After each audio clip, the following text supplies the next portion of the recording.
With the end of year coming up, it's a perfect time to reflect on all the lessons, growth, and amazing guests we've had on Endo Battery.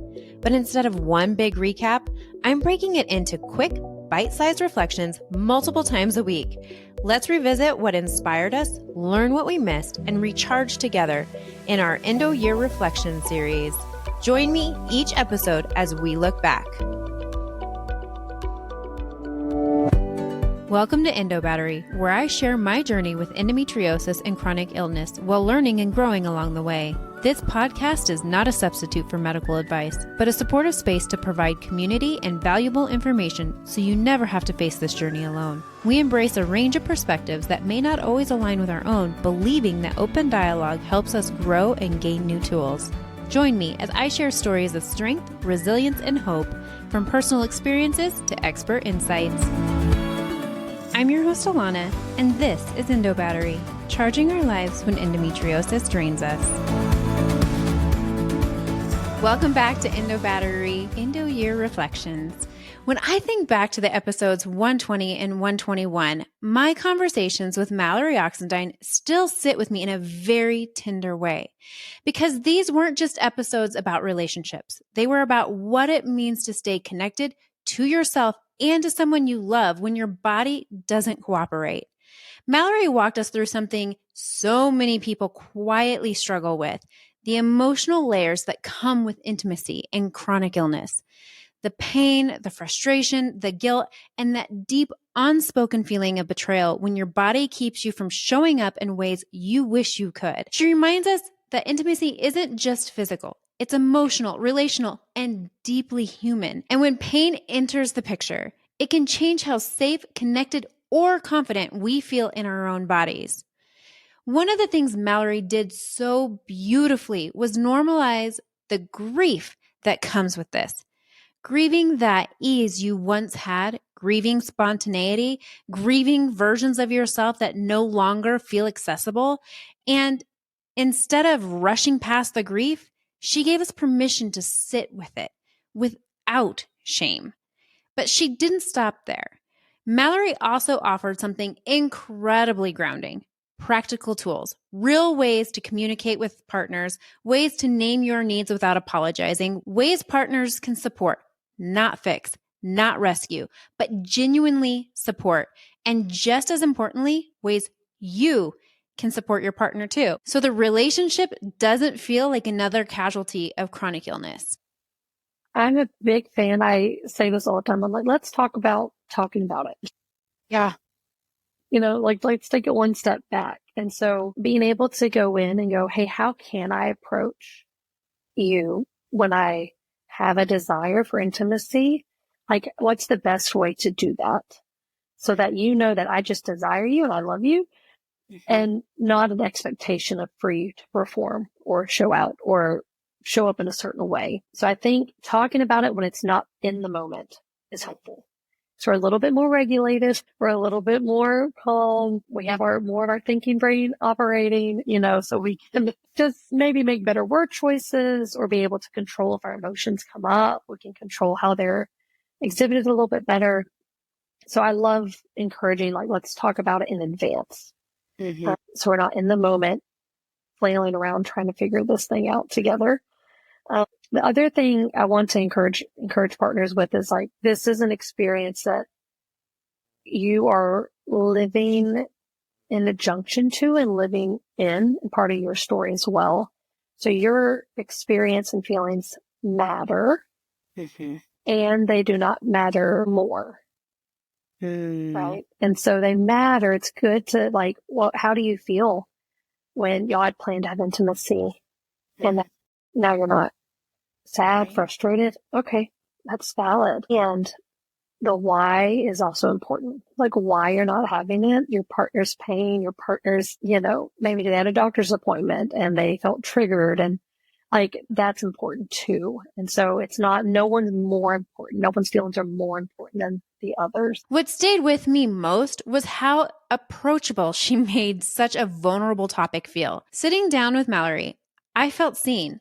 And I've heard from so many of you since those episodes aired. People said, I finally feel less alone. Because intimacy and connection don't disappear when chronic illness enters the room. They just evolve. And Mallory helped us see that while it may look different for everyone, there is a way forward, even when our bodies feel like they're working against us. Another episode that continues to stay with me, and one that so many of you asked for, was episode 186 with Dr. Jennifer Gaudiani. It was a heavy topic, yes, but it was also a deeply healing conversation. We talked about disordered eating in the context of chronic illness, the guilt of knowing you should eat, but feeling unable to, the complicated relationship many of us feel with food when pain, nausea, fatigue, or GI symptoms are constant companions. While there are formal criteria for eating disorders, of course, the notion of disordered eating is very nebulous, and we have to contextualize it in the society we live in, which is so diet culture focused. Yes. You know, I mean, everyone is talking about what they're no longer eating, not because it doesn't, sit well with their tummy or their body, but because, they think it's the right thing to do to avoid inflammation. I'm not eating this. I'm not eating that. I'm eating less of this. I'm only eating at these times of day.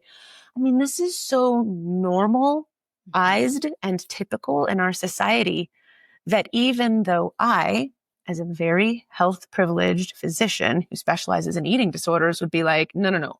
All of that is disordered eating. It's so broadly found that people might be like, hey, are you just trying to pathologize me by telling me I've got a problem? And the answer is I want to be far gentler than that, but also kind of come back to really good science about what truly healthy eating is. And I use that H word real carefully, because boy, is that a tricky word. Yeah. What I would say is that if there aren't physical impediments to nourishing, which of course many people have and many of your listeners have, I would say that normal eating means that you spend relatively little brain energy on what did I just eat and what I'm about to eat and what did I eat yesterday and what will I eat tomorrow. You pretty comfortably can listen to hunger and fullness cues, and you can nourish yourself with satisfying, tasty foods in a mindful way, reasonably consistently throughout the day, without much chatter or shame or fear that revolves around these topics, and that you can fuel yourself to do what your unique body wants to do that day. I would say that is sort of broadly speaking normal eating. And therefore, theoretically, I would say that anything outside of that could be disordered. That doesn't mean judgment. That doesn't mean someone with severe IBS, irritable bowel syndrome, who has to avoid a bunch of foods is like, oh, you have disordered eating and I'm judging you. It says, gosh, you must have to spend a lot more time and energy on how to fuel yourself. And you must suffer a lot more than other people when they can just bolt down a sandwich and go back to work, and you're trying to figure out how your tummy's going to do that day. Eating disorders, of course, have really formal criteria in the Diagnostic and Statistical Manual 5 that follow certain criteria. Folks who have gotten into a relationship with food in their bodies, whether or not, again, there's body image stuff involved, which, let's face it, if you're a human on the planet, probably there's some body image stuff involved because thin privilege is so powerful in our culture. But what I'd like to talk to is just the breadth of conditions that might lead somebody to have to spend so much time on how to feed themselves and how to deal with their body's reaction, and that they're not alone, they're not a mystery, and they can feel better. And then we layered in something so many people quietly carry: ADHD or neurodivergence and chronic illness, and how the two can collide in ways that are often misunderstood or dismissed. The last couple of years have really humbled me as I have learned the importance of neurodiversity and relationship with food. It's a topic I just adore because a lot of the time it has been ignored or it has been under addressed. And as a result, folks feel like they're failures of the system when in fact the system has been failing them. The system is normed around neurotypicality. And the truth is, so many people who have struggles with food do have some form of neurodiversity. It could be at the formal ADHD or autism level, and it could also be at a sort of subclinical, but still very much important relationship with food textures, tastes, scents, colors, the feeling of fullness in one's body. The people, for me, when in my health privilege, when I'm satisfiedly full after a meal, I feel good.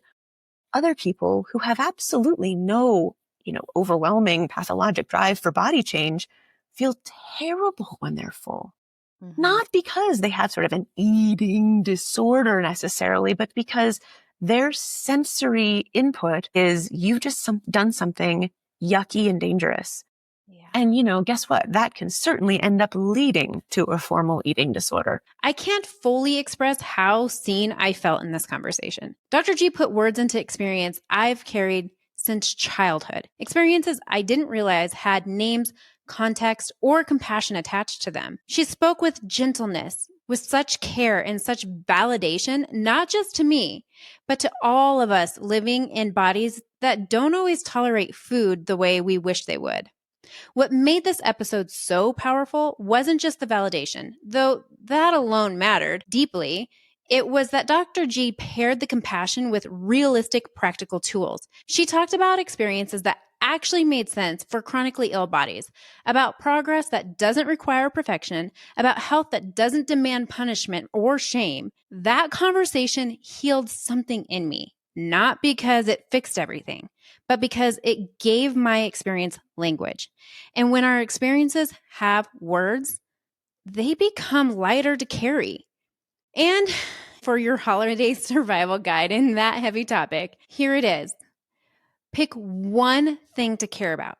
Not everything deserves your energy budget.